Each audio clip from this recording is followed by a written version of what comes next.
अपने आप को, अपने विश्वास की, अपनी मेहनत की, अपनी ताकत की। इंसान को भगवान बनाने की कोई जरूरत नहीं है। आप अच्छा कर्म करिए, दुनिया आपको भगवान बना देगी। तो किसी को मानिए, मैं ये नहीं कह रहा कि मत मानिए। अगर उसके विचारधारा आपसे मिलते हैं तो उसको मानिए, अदरवाइज किसी को मत मानिए। तो कोशिश यही करिए कि ये प्यार कभी परसों के काजिल न रहे,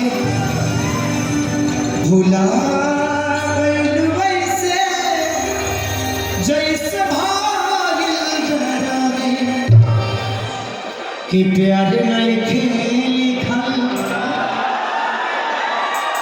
अरे हाथ के लकीर में,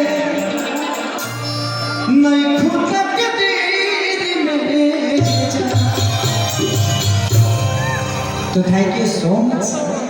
आज अपने गार्जियनों के सामने शायद मैं अगर कोई शब्द गलत बोल दिया हो तो प्लीज़ आप सब अपना बेटा समझ के माफ़ करिएगा, क्योंकि मैं कोशिश करता हूँ कि मैं अपने विचारधारा को जितना जानता हूँ, पढ़ा तो नहीं, बट अपने बुजुर्गों से जो सुना है वो शेयर करता हूँ, ताकि उस विचारधारा के साथ आप भी चलना सकिए। और मंच पे बहुत सारे कलाकार भी हैं। धनंजय शर्मा जी आए हैं, बड़े सुरीले गायक हैं। 2 घंटे से गा रहा हूँ मैं। Thank you, love you all.